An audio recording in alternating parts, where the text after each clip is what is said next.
Still standing at the Christmas table, I froze when my daughter-in-law whispered, "Don't let her sit," like I wasn't family anymore. As I smoothed my coat and held my plate steady, I didn't argue, didn't cry, didn't embarrass her back. While chairs scraped and laughter filled the room, the empty seat beside my son said everything out loud. The same empty chair followed my thoughts as I realized this wasn't about space, it was about power.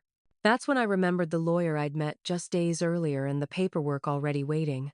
Still smiling at the table, I decided if they were choosing seats, I'd let the will decide who belonged. We're about to begin, but if you'd like, share where you're joining from. It reminds me this story doesn't echo into silence, it lands somewhere real. Drop it in the comments, and don't forget to subscribe. The first thing I noticed when I stepped into David's house was what wasn't there. Not the garland on the banister or the cinnamon smell curling out of the kitchen. It was the absence of my husband, like the house itself had rearranged to fit around the fact that he was gone, and everyone had agreed to pretend the empty space didn't matter. I balanced my casserole dish against my hip and wore the kind of smile you learn when you're walking into a room where you're tolerated, not welcomed. Sophie appeared in the doorway first, polished in a cream sweater, hair perfect, eyes scanning me like she was checking off an obligation. "Oh, Martha," she said, as if I'd been delivered. Behind her, David moved from the kitchen to the dining room with a bottle of wine, shoulders tight. My son was 38 and still carried tension like it was his job. His eyes flicked to me, then away. Not hateful, just practiced. "Merry Christmas, Mom," he said, a beat too bright. "Merry Christmas, sweetheart," I answered, keeping my voice steady. That's when Sophie leaned toward him, close enough that it looked affectionate. Her words were quick and soft, meant to disappear into the holiday noise. But I heard them. "Don't let her sit. We have enough room for the real family." For a moment my mind tried to soften it, tried to turn it into something else. But the phrase was clean, clear, cruel in a way that didn't require shouting. My fingers tightened on the casserole lid until it squeaked. Sophie straightened, face smoothing back into holiday charm, like she'd asked him to check the rolls. David's jaw moved once, like he'd swallowed something sharp.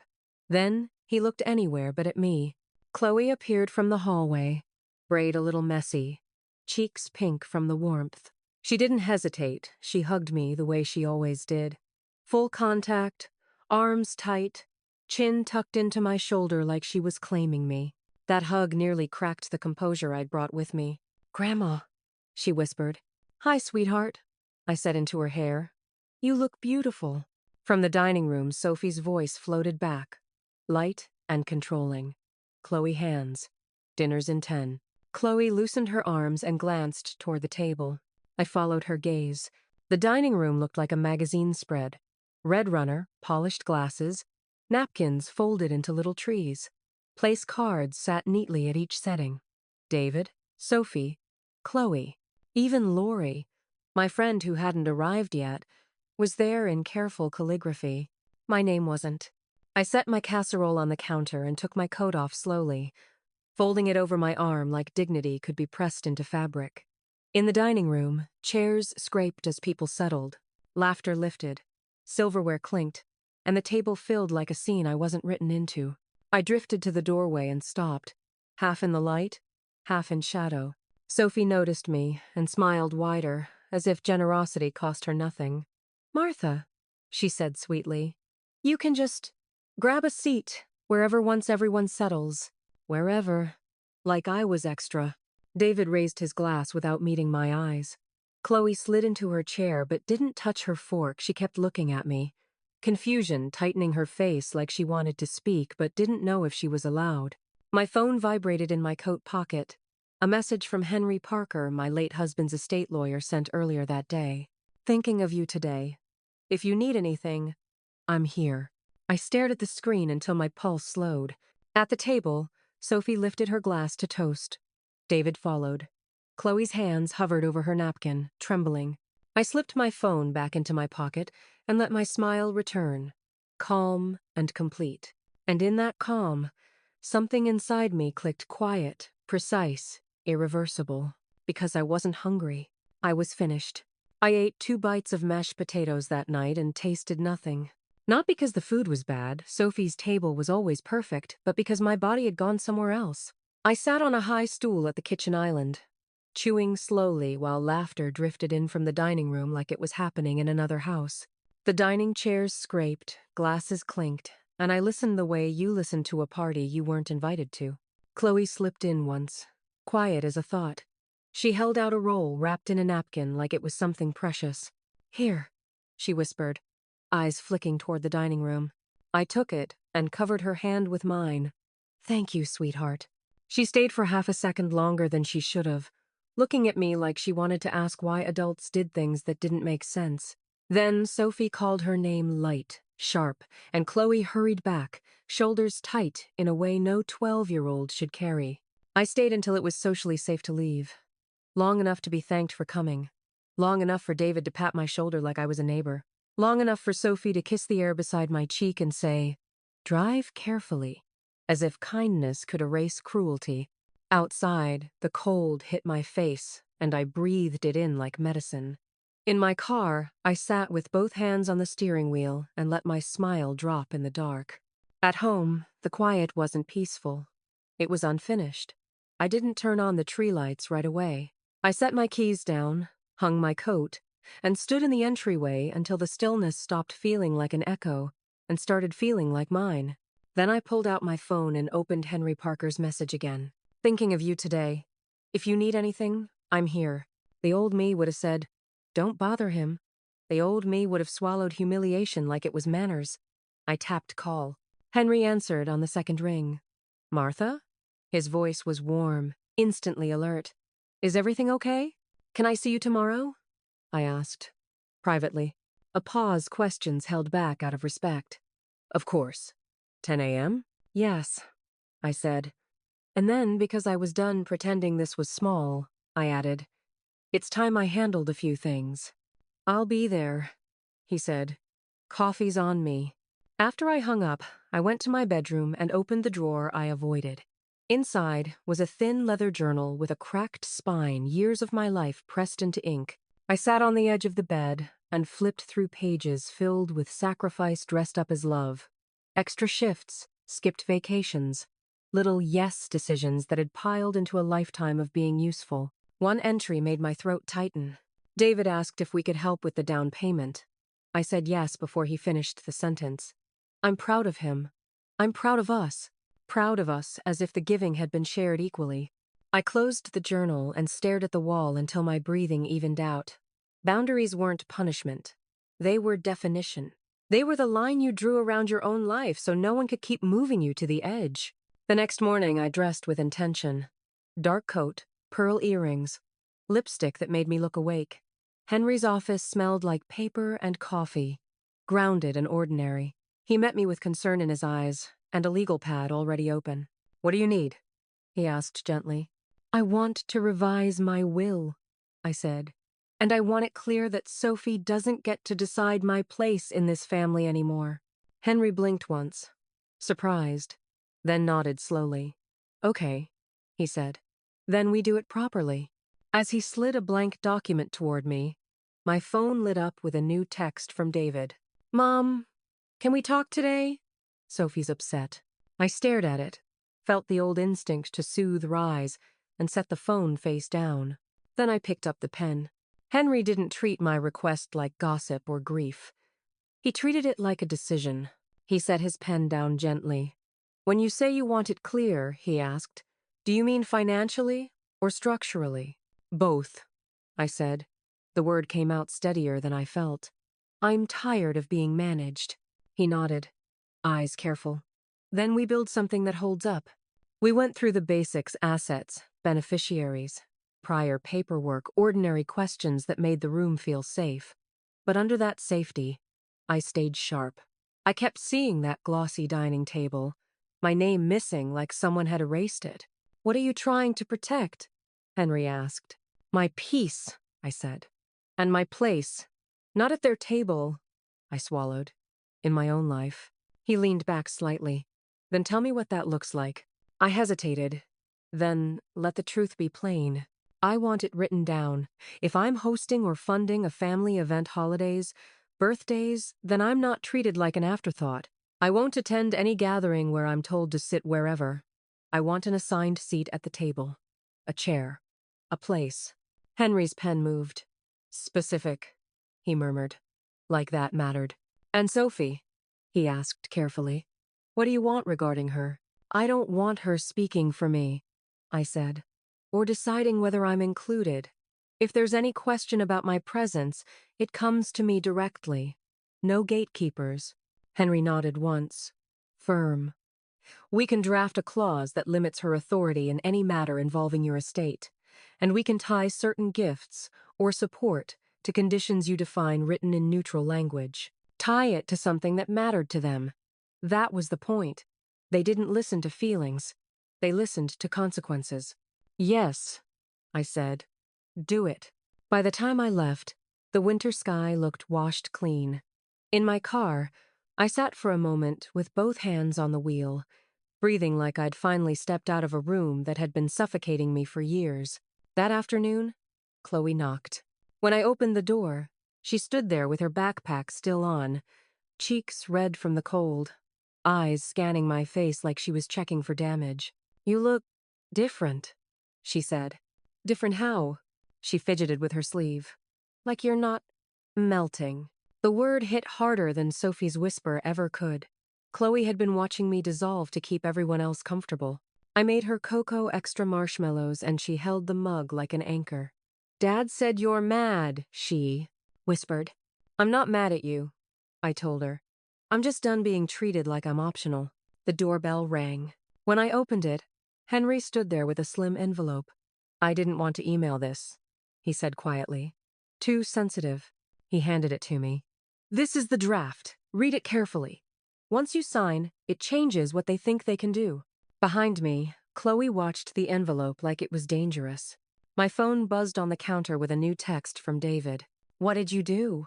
The week after Christmas moved the way winter always did, slow on the surface, brutal underneath. I signed the final pages at Henry's office on a Thursday. A notary watched my hand steady itself, and Henry slid the stack into a thick envelope like he was putting something fragile into armor. They'll be notified, he said. Not to punish them, to prevent confusion later. Confusion. That was the polite word for control. 7 days later, my phone lit up like a warning. First, a missed call from David. Then another. Then a text that arrived in cautious fragments. Mom? I got something from Henry. Can you call me? The old reflex twitched. Fix it. Smooth it. Make it easier for him. I let it pass. I didn't call. A minute later, Sophie's name appeared, and the message was long enough to feel like a lecture. This is completely inappropriate. You're being unreasonable and controlling. If you wanted attention, you could have just said so. This vindictive behavior is not good for Chloe. Vindictive.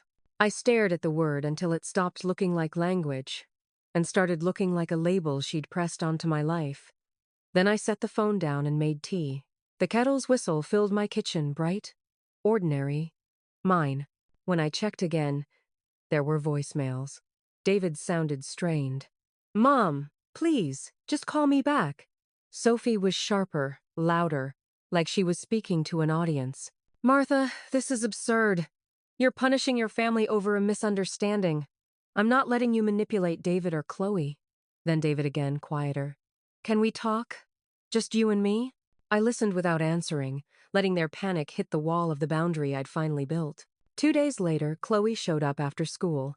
She knocked like she was checking if the house was still safe. Her backpack sagged on one shoulder, cheeks pink from the cold, eyes tired in a way no kid should wear. I brought her into the kitchen and set out apple slices and cheese. She didn't touch anything. Grandma, she said, voice small. Mom said you don't want us anymore. My chest tightened. That's not true. Chloe swallowed hard. She said you wrote it down, that we're not invited to holidays. Ever. There it was, the way adults used paperwork like a weapon when they didn't like what it said. I pulled my chair closer to hers. Listen to me, I said softly. You are always welcome with me. Always. Her eyes flooded fast. Then why is Mom so mad? Because your mother is used to getting her way, I thought. Because she mistook my kindness for weakness. I set rules, I told her. Rules about respect. That's between the grown-ups. Chloe twisted her fingers together. Dad cried, she whispered. That hit harder than Sophie's text. I pictured David finally feeling the cost of his silence, and my heart went heavy anyway.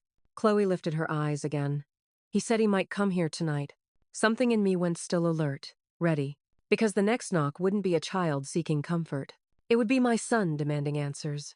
Chloe left just before dinner, her backpack bumping the doorframe as she hurried out into the cold. "I'll text you when I get home," she said, trying to smile like she hadn't just handed me a warning. At 7:18, headlights swept across my living room wall. A car door shut. I stood in my kitchen with my hands on the counter and breathed until my chest stopped tightening. Then came the knock, urgent, impatient. I opened the door to David, cheeks flushed from the cold, eyes red-rimmed like he'd been fighting with himself the whole drive over. He held an envelope in his fist, creased and opened like it had burned him. "Mom," he said, stepping inside without waiting. "What is this?" "Come in," I said evenly. "It's freezing." He moved into the living room, scanning like my house might be hiding something. "Henry sent me papers," he said. "Said I had to read them." His voice rose. "Why would you do this? Sophie's losing her mind. You're driving a wedge into this family." There it was. Not "I'm sorry." Not "I should have protected you." Just the familiar demand to make things easy. I sat across from him, keeping the coffee table between us. "A wedge only works if there was something solid to split," I said. "This didn't start with paper." David shook his head hard. "It started with Christmas? With seating?" He laughed once. Bitter. "Sophie said it was a misunderstanding." "I've been swallowing misunderstandings for years," I said. "I'm done being optional." His jaw tightened. "So you blow it up with lawyers?" "With boundaries," I corrected. "You can call it whatever you need to." He pulled the pages from the envelope and skimmed, eyes darting. "It says—" He stopped, face twisting. "It says Sophie can't—" The doorbell rang bright, insistent. David froze. "Did you call her?" "No," I said, though my stomach already knew. When I opened the door, Sophie stepped in like she owned the air. Wool coat, perfect hair, that same polished smile, only the heat behind her eyes gave her away. "I knew you'd be here," she said to David first, like I was furniture. Then she faced me. "Are we really doing this, Martha?" David stood, caught between us. "Sophie—" "No," she cut in smoothly. "I want to hear it from her. Why is she trying to humiliate us?" I held out my hand to David. "Give me the papers." He hesitated, then handed them over. I flipped to the tab Henry had marked and read calmly, like I was reciting weather. "Effective immediately. Sophie Jennings is not authorized to make decisions regarding Martha Jennings' participation in family events, nor may she act as an intermediary in communications concerning such participation." David's face drained. "Mom," Sophie's smirk slipped just a fraction. "That's ridiculous. You can't." "Yes," I said softly. "I can." She stepped forward, voice sharp. "You're using money to control—" "I have nothing left to lose," I said. "You already decided I didn't belong. I just put it in writing." A voice came from the doorway behind Sophie, calm and final. "It will hold up," Henry Parker said. "And I can explain exactly why." After Henry left that night, my living room stayed charged, like static after a storm. David hovered near the door, eyes moving between me and Sophie as if he could stitch everything back together with a look. Sophie stood perfectly still, chin lifted, indignation worn like a crown. No one apologized. No one asked what I needed. They walked out certain they were the wounded ones and certain I would eventually fold. But I didn't fold. The next morning I made a decision so simple it felt like rebellion. I was going to host my own holiday. Not a counterattack. Not a statement. A real gathering one, where warmth wasn't a costume and kindness didn't come with conditions. I called Lori first. "Oh, thank God," she said. "I was about to show up with a ham and a baseball bat." "Just the ham," I told her, and surprised myself by laughing. Then I started reaching out to people who'd been in the margins of my life for years, neighbors I'd helped, women from church who checked on me when my husband was sick. the young mom down the street I'd quietly covered groceries for last winter. People who never made my generosity feel like a debt. On Christmas afternoon, my house smelled like cinnamon and roasted garlic. The tree lights blinked softly. I set the table with the good dishes and pulled out chairs like the act itself mattered. Around 4, the doorbell rang again and again, but this time it felt like arrival, not invasion. Lori burst in loud, cheeks pink, carrying a foil-covered tray. Mrs. Alvarez brought tamales and hugged me so tight I had to close my eyes. A couple from my volunteer group arrived with a warm pie. My living room filled with coats and stories and easy laughter, the kind that didn't demand performance. Then, right as I checked the oven, there was a softer knock. I opened the door to Chloe on the porch, coat zipped to her chin, hands tucked into her sleeves like she didn't know where to put them. She looked past me into the house, hearing the noise, and her face tightened with both hope and fear. "Hi, Grandma," she said. "Hi, sweetheart." I stepped aside immediately. "Come in." She entered like she expected someone to stop her. On the table, a little card in my handwriting waited at a real chair. "Chloe," her throat bobbed. "You made me one. Because you're expected," I said. "Mom said you'd be mad," she whispered. I crouched to her level. "I will never be mad at you for wanting to be loved," I told her. "Do you understand me?" Her eyes shone. "Dad didn't come," she said softly. "He said he couldn't." "That's his choice," I said, keeping my voice gentle. "And it's not your fault." Dinner was everything I'd forgotten. A holiday could be people passing dishes without keeping score, laughing without edge. Chloe relaxed inch by inch. During dessert, my phone buzzed. Sophie's text flashed. "Hope you're enjoying your lonely Christmas." I looked at Chloe laughing with whipped cream on her lip, at my table full of warmth, and felt something steady rise. I typed back, "It's the best one yet." Then I put my phone down and went back to my life. The house stayed warm for days after that Christmas, not in temperature, but in memory. I kept finding little traces of it. A stray sprig of rosemary, a cocoa ring on Chloe's mug, the faint scent of cinnamon caught in my sweater, proof that joy had sat in my rooms and hadn't asked permission to take up space. The morning after, I opened my laptop. It wasn't dramatic. It was quiet, almost practical, like sweeping up after company leaves. I'd spent years swallowing moments that hurt because I didn't want to cause problems, and I was starting to see how expensive silence had been. I wasn't trying to destroy anyone. I was trying to tell the truth in a way that didn't require permission. The cursor blinked on a blank page like a heartbeat. Then I wrote about exclusion that doesn't look like screaming, how it shows up in forgetting a chair, in deciding who counts as family without ever saying it out loud. I wrote about standing in a doorway holding a dish you made with love, realizing you've been reduced to an inconvenience. I didn't name names. I didn't even name the holiday. I kept details vague enough to protect a child who never asked to be trapped in grown-up cruelty. But the message was clear. I wrote about respect, not the kind you beg for, the kind you claim with your feet when you walk away. I wrote about boundaries, and how love without dignity becomes a bargain where you're always the one paying. And I wrote the sentence that had been forming in me for years. If there's no seat for you, don't stand in the doorway. Build your own table. When I hit publish, there was no rush of triumph, just a calm exhale, like I'd set down something heavy. An hour later, my phone started pinging. At first it was small, one like, then another, then comments, then shares. My stomach tightened as if I'd done something reckless, but the words on my screen weren't angry. They were grateful. I thought I was the only one. This happened to me at Thanksgiving, and I've been blaming myself. Love without dignity becomes a bargain. Exactly. By noon, the post had been shared enough times that I stopped counting. Strangers were gathering around a truth I'd been told to keep private, and instead of shame, I felt relief. Chloe was at my coffee table doing homework when she looked up.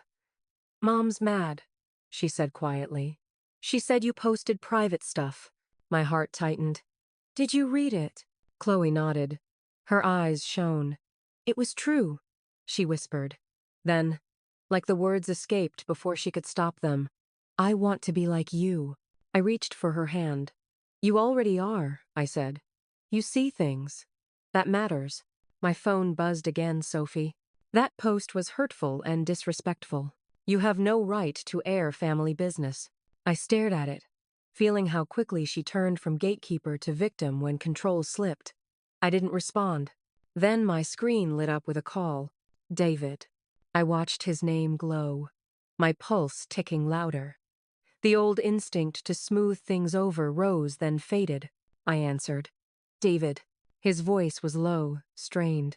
Mom, people are sending me your post. A pause. Then, softer, like it hurt him to admit it. Did Sophie really do what you're describing? David's question sat between us on the quote N5 dot. Phone like something fragile. Yes, I said simply. She did. Silence flooded the line. I could hear his breathing, the faint hum of a car heater, like he'd pulled over somewhere to speak without Sophie watching his face. Mom, he started, then stopped. I didn't realize it sounded like that. That's the problem, I said, not cruel, honest. You didn't realize because it wasn't happening to you. 2 days later, Henry called. His voice was calm, but sharpened with professional alertness. Martha, I wanted you to hear this from me. My stomach tightened. What is it? They've retained counsel, he said. Sophie and David. They're contesting the documents you executed. For a beat. The old instinct to retreat tried to rise. Then I remembered the missing chair, Sophie's smile, the way she'd said real family like I was an inconvenience. Okay, I said. What happens now? Now we stay factual, Henry replied. We let the law speak. He forwarded me the letter. The language was dramatic in that sterile legal way, phrases like undue influence and emotional distress, painting me as unstable, manipulated by grief. I read it twice, then printed it and slid it into a folder like I was filing away an insult. Sophie left a voicemail that afternoon, her voice tight and bright with outrage. You can't do this. We're going to fix this, one way or another. Fix. Control. Same word in different clothes. Henry met me the next morning with a stack of papers. Prior will, new will, witness statements, notes, timelines, order, proof. He moved through it like a man building a wall brick by brick. They'll argue you lacked capacity, he said, or were pressured. It's standard when someone doesn't like a change. I wasn't pressured, I said. I know, he answered, and we can prove it. David called later that week, voice quieter, stripped of indignation. I didn't want it to go this far, he said. But you signed off on it, I replied. He hesitated. Sophie feels like she has to protect our family. You mean protect her control? I said. Silence. Then softly. I should have stood up sooner. The words sounded good, but they didn't land like an apology. You should have, I said. Try with action. The worst part wasn't the paperwork. It was Chloe. For days, she didn't answer my texts. No heart emoji, no sorry, just emptiness. It felt like Sophie had found the one lever that could still move me. On the morning of the hearing, I dressed in my dark coat and pearls and met Henry outside the courthouse. Inside, the air smelled like old paper and forced quiet. Across the aisle, Sophie sat rigidly beside her lawyer, eyes forward. David's shoulders slumped, gaze fixed on the floor. Henry stood and spoke with clean, steady facts. Sophie's lawyer answered with insinuations, grief, confusion, manipulation. Henry slid a document forward. Your Honor, we have contemporaneous notes, witness statements, and corroboration of Miss Jennings' intent. The judge's eyes dropped to the paper. Sophie's fingers tightened on her purse strap. Then the judge looked up at me. Mrs. Jennings, he said, I have a few questions about intent and timing. The room tilted toward my voice. The judge's questions weren't cruel. They were precise little lights aimed at corners Sophie preferred to keep dim. He asked when I'd contacted Henry, what we discussed, whether anyone encouraged me, whether I understood what I signed. I answered calmly, like I was paying a bill. Yes, Your Honor. No, I wasn't pressured. Yes, I requested the changes. Yes, they reflect my wishes. Sophie's lawyer tried to drag emotion into the room, grief, confusion, vulnerability, but Henry kept pulling it back into facts. Dates, witnesses, signatures, a timeline so clean it made the accusations feel theatrical. After a brief recess, we rose again. The court finds no evidence of undue influence, the judge said evenly. The documents are valid and will stand. The words landed softly, but final. My shoulders dropped like they'd been lifted for years without me noticing. Sophie didn't explode. She was too practiced for that. But her confidence leaked out in tiny ways, the blink that came too fast, the tightening of her mouth, her fingers clenching around her purse strap like she needed something to control. David turned toward me. Our eyes met for a second, and I saw it shame, and underneath it, recognition. Not of Sophie's behavior, of his own silence. Outside, the air was bright and cold. Sophie walked ahead, heels clicking hard, gaze fixed forward like the world owed her space. At the car, she flicked a glance back at me, sharp with fury. David hesitated at the passenger door, caught between where he'd always stood and where he might finally choose to stand. Sophie snapped something I couldn't hear. David flinched and got in. The door shut. They drove away. What I felt wasn't victory. It was separation, clean and painful, a line drawn through my life. 3 days later, Chloe came to my house without her backpack, hands shoved deep in her pockets. She looked older than she should. "Hi, Grandma," she said, but her voice didn't lift. She sat on my couch and stared at the rug. "I don't know how I fit in anymore," she whispered. I sat beside her. "Tell me." Chloe picked at a loose thread on her sleeve. "Mom says you're doing this to hurt us. Dad says you're protecting yourself. Then they fight. Then they both tell me to stop being dramatic." Her voice wobbled. "I'm not trying to be dramatic. I just don't know where I'm supposed to stand." I took her cold hand. "You don't have to stand anywhere," I said. "You don't have to choose a side to be loved. But it feels like I do," she whispered. "Family isn't about proximity," I told her gently. "It's about respect. About feeling safe. Seen." Chloe's eyes filled. "I feel safe here." "Then that matters," I said, and held her until her breathing slowed. That night my phone buzzed. "Sophie, can we talk?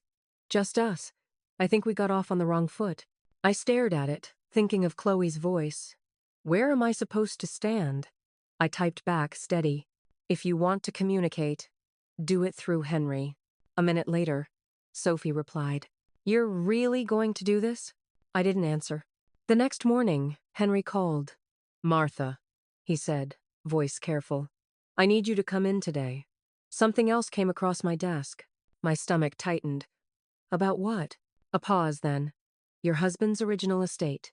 And something David and Sophie were counting on." Henry's something else wasn't dramatic the way my pulse predicted. It was quieter and more revealing. He waited until I was seated in his office, coffee warming my hands, paper and ink steadying the room. Then he opened an older folder, worn at the corners. "Your husband set up a trust years ago," Henry said. "Nothing unusual, but there's a clause in here that matters." My throat tightened. "What kind of clause?" "A protection clause," Henry replied.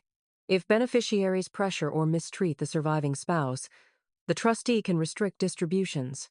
Your husband anticipated dynamics." The words landed like a hand on my back. I thought of my husband's quiet glances when Sophie's smile got sharp, the way his fingers used to find mine under the table like he was anchoring me. I told myself I was imagining things. He'd been planning. "He knew," I whispered, grief and gratitude tangling together. Henry slid the folder closer but didn't push it like a weapon.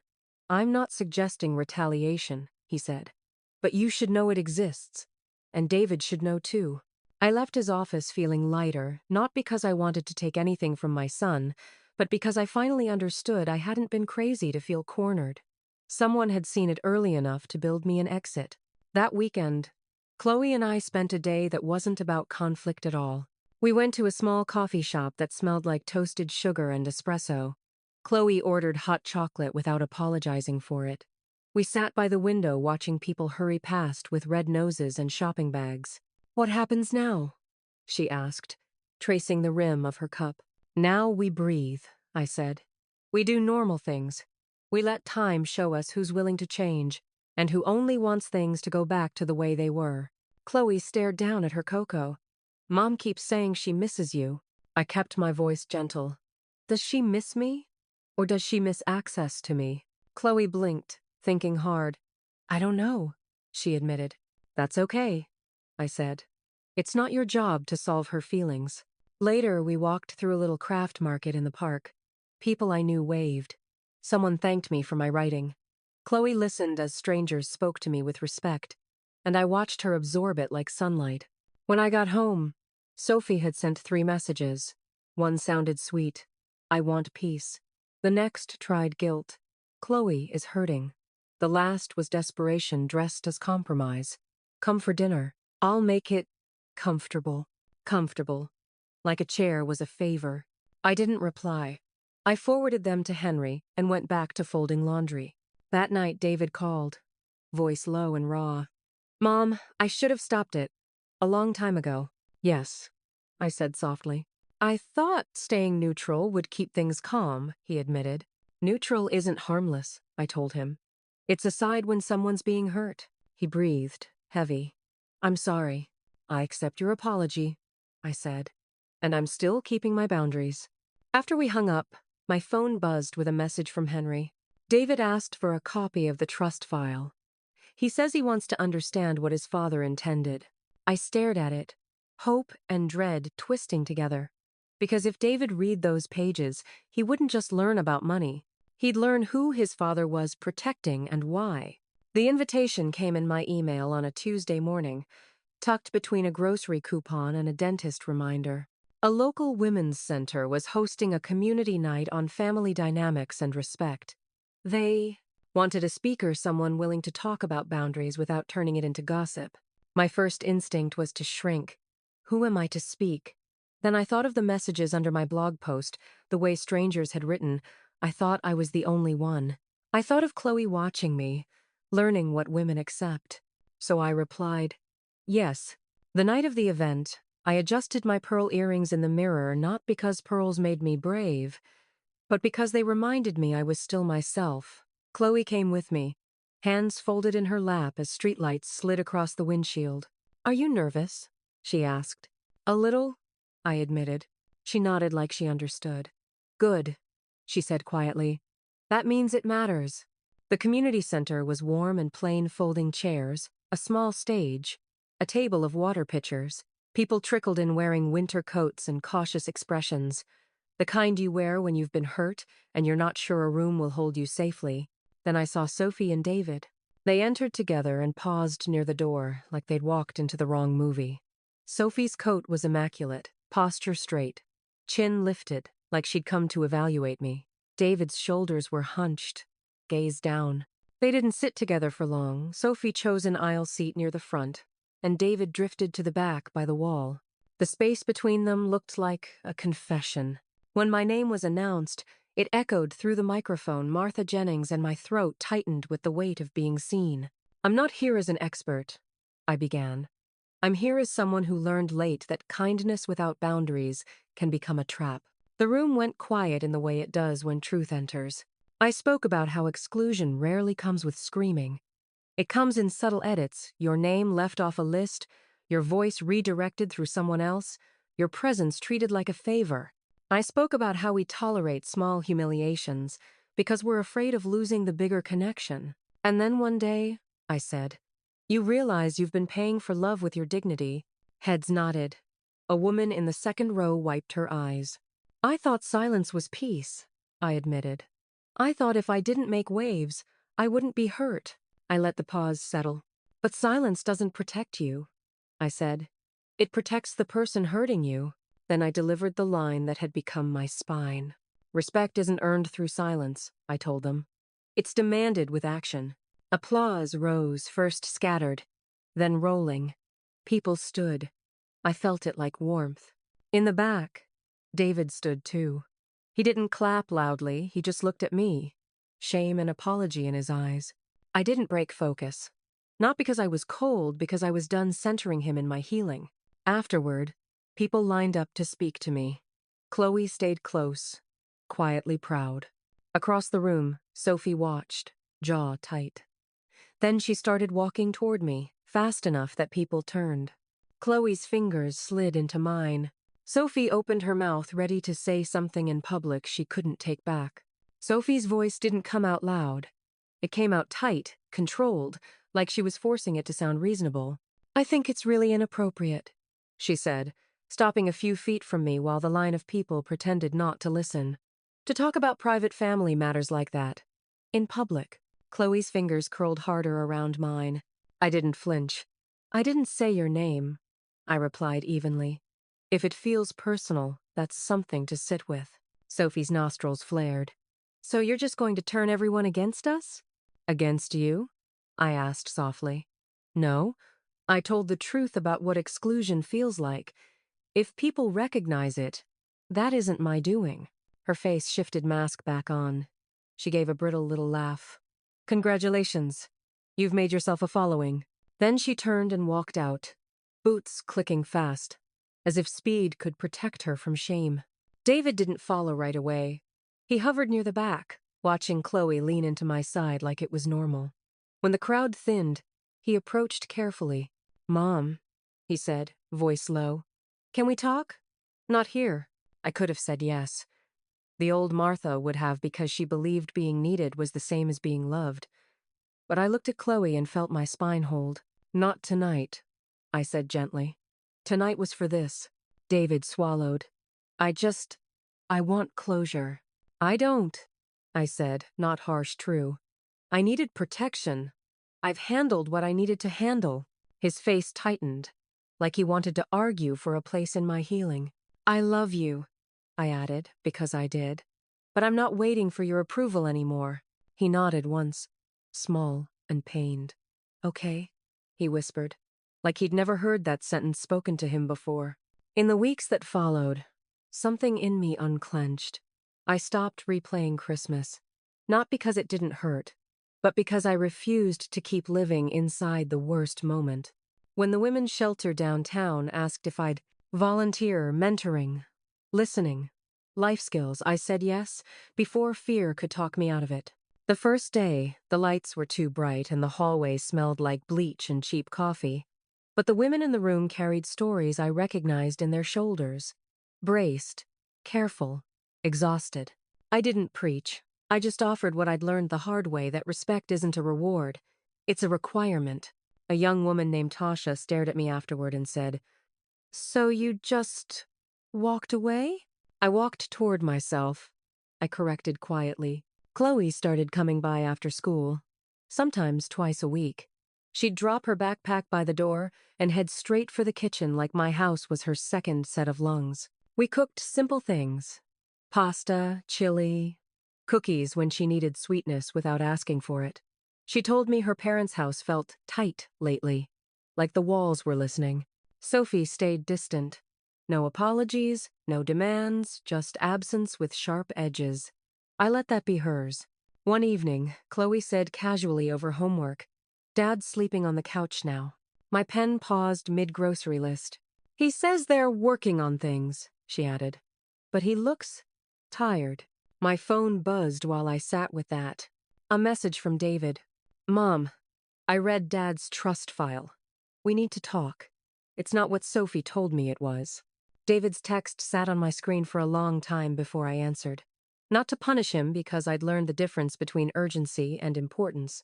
"Tomorrow. Coffee shop on Maple at 10, I wrote back. When David walked in, he looked like he hadn't slept in weeks. Shoulders heavy, eyes red-rimmed, the posture of a man living in constant tension. He sat across from me and went straight to it. "I read Dad's trust," he said. "All of it." I waited. "There's a clause about protecting you," he continued, voice rough. "If you're pressured or mistreated, distributions can be restricted. Dad named you as the one who needed protection." My throat tightened, not surprise, but grief with a name. "He saw it," I said quietly. David's hands curled around his cup. "Sophie told me it was standard, that you were using it as leverage. But Dad wrote notes about you trying to keep peace even when it cost you." His voice cracked. I think I've been letting her run everything for years. I thought staying quiet was loyalty. It was avoidance, I said gently. To both of us. He nodded once, like the word fit. I'm moving out, he whispered. It hit, even though Chloe's small comments had prepared me. I didn't come to ask you to fix it, he rushed on. I just needed you to know I'm finally doing something. I'm sorry, Mom. For all of it. I studied him groan, exhausted, finally choosing action. I felt tenderness and anger braided together. I hear you, I said. But it doesn't rewind time. I know, he whispered. Spring softened into early winter again, before I realized how much my life had changed. My house became the place people drifted toward for warmth without negotiation. Lori brought her loud laugh. Women from the shelter came for potlucks. Chloe invited friends, testing safety like someone learning to trust gravity. When the holidays returned, I didn't dread them. I planned them. I borrowed folding chairs, covered them with mismatched napkins, and filled the table with food that wasn't perfect and people who didn't care. Chloe helped me frost cupcakes. Flour smudged on her nose. I want to do something, she said suddenly. For the shelter, she added, eyes bright. A drive, toiletries, socks, and notes. Nice notes. At school, my heart squeezed. That's a beautiful idea. Can you help me? She asked. Always, I said. A week later, Sophie reached out one last time. Not rage this time, just a careful message. I don't want to fight anymore. I'm sorry for my part. If you're willing, I'd like to talk. I stared at it and felt no lurch of desperate hope. Forgiveness wasn't the same as access. I typed back, I accept your apology. I'm not going back to how things were. For Chloe's sake, we can keep communication respectful and direct. No chase, no bargaining. That night, Chloe taped a flyer to my fridge.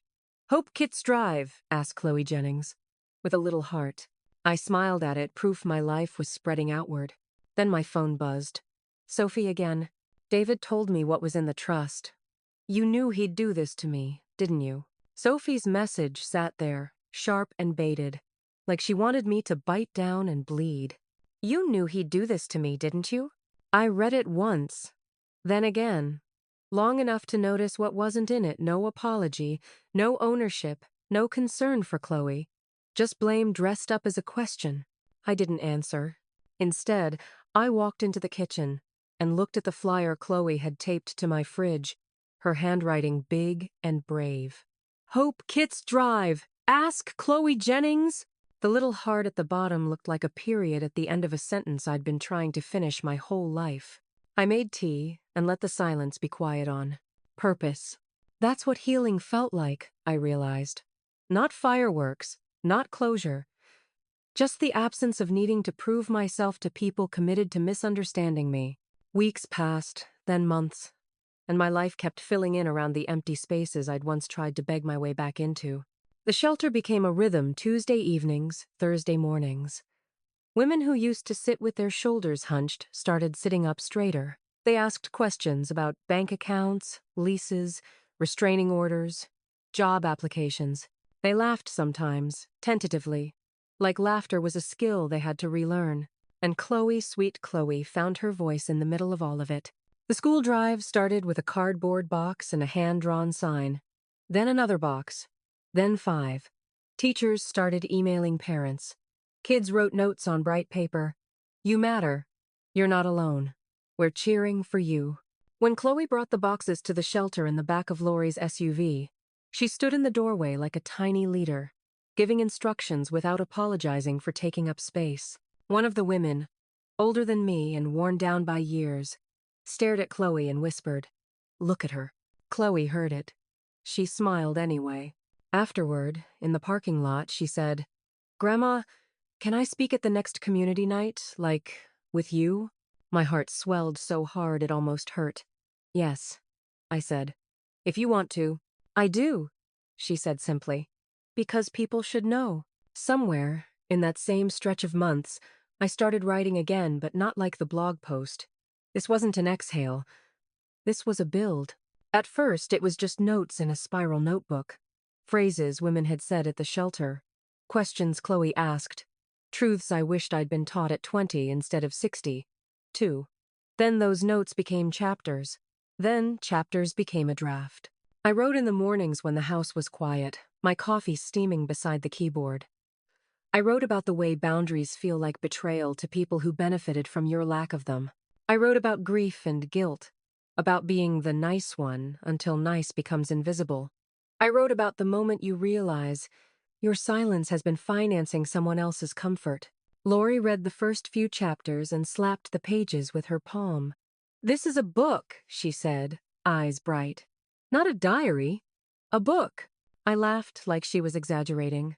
She didn't laugh back. "Martha, people are starving for this." When the Women's Center offered to host a small fundraiser and let me sell printed copies of an early version, simple binding, local printer, nothing fancy, I said yes. I didn't do it for recognition. I did it because the words weren't mine anymore.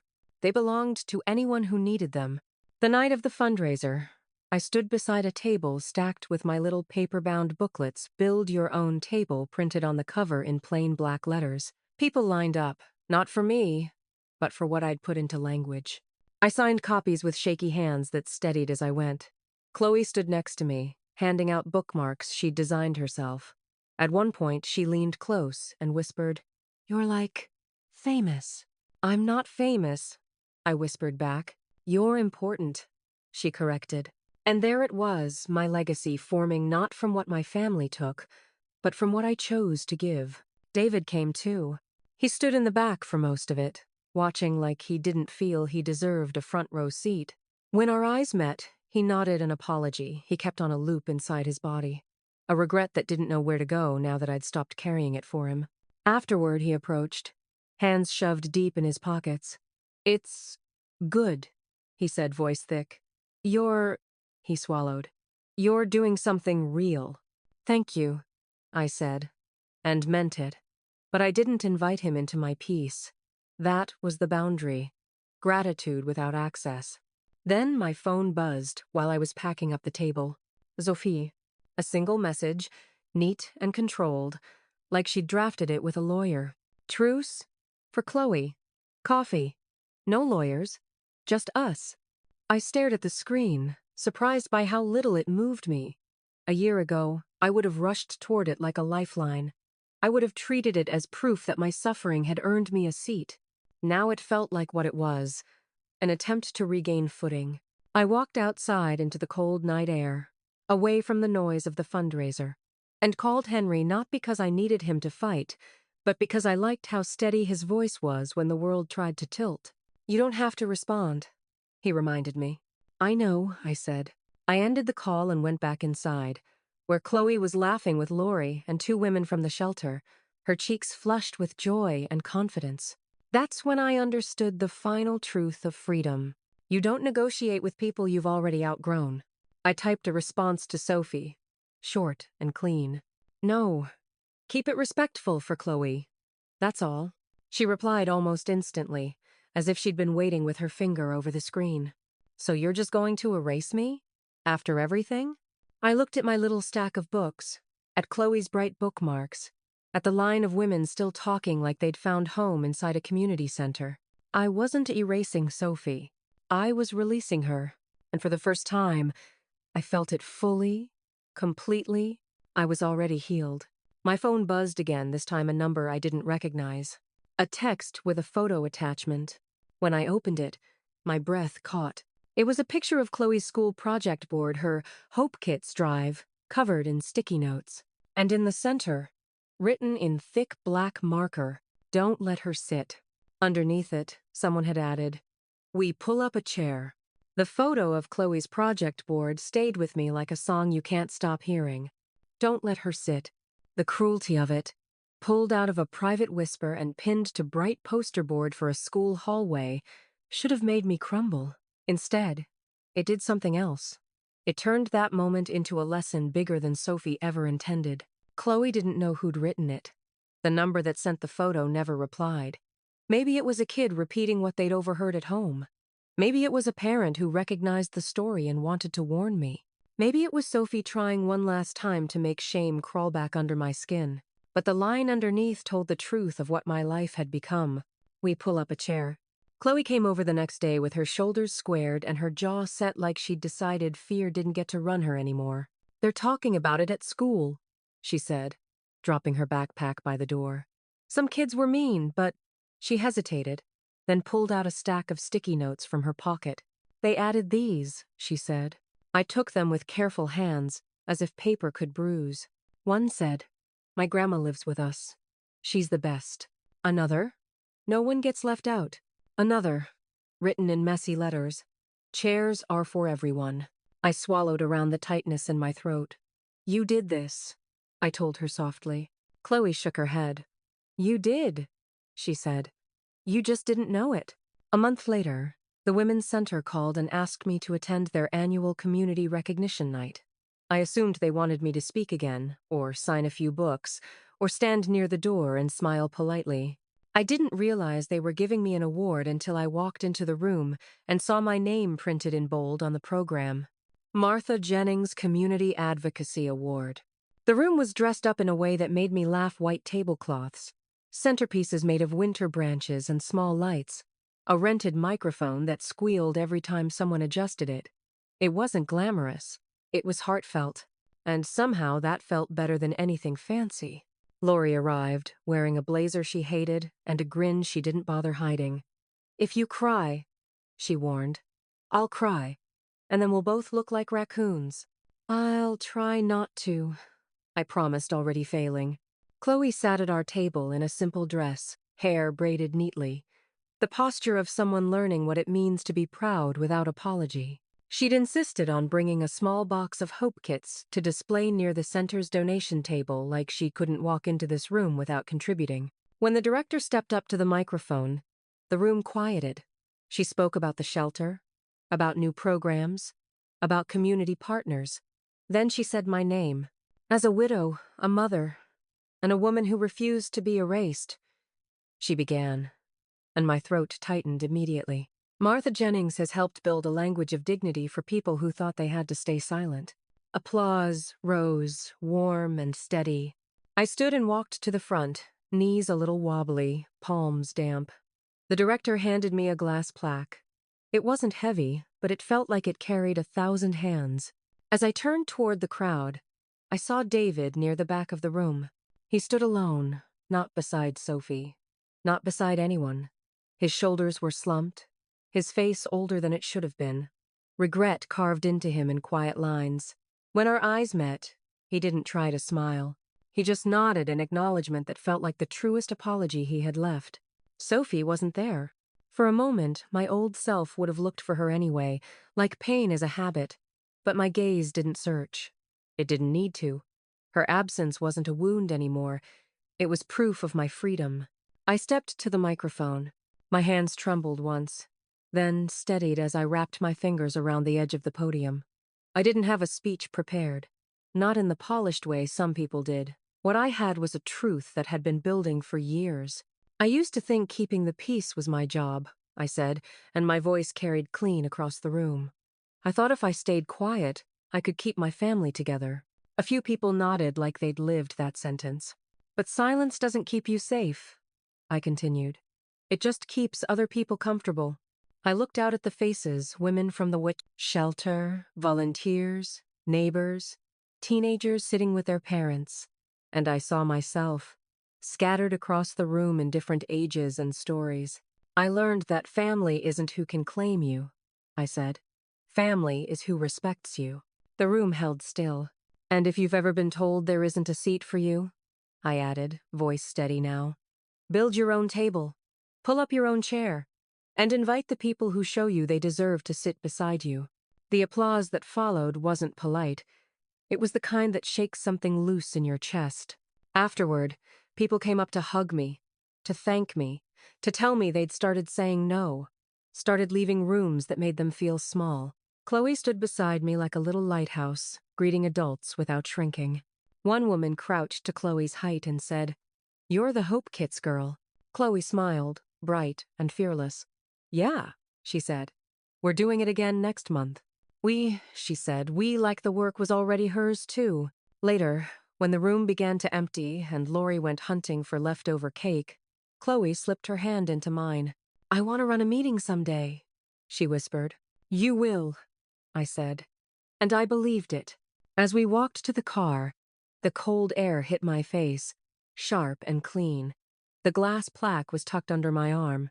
David lingered near the exit, watching me like he wanted to say something, but the words couldn't find him. I didn't rescue him from that discomfort. I drove home with Chloe beside me, humming softly, the glow of streetlights flickering across her cheeks. My house waited warm, quiet, mine. Inside, I set the award on the mantel next to a framed photo of my husband.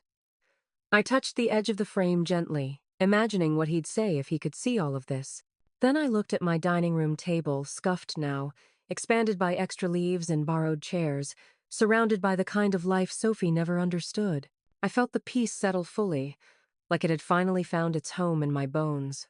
And I knew, without any doubt, that no one would ever control me with a whisper again. They thought they could silence me, but I spoke louder than ever.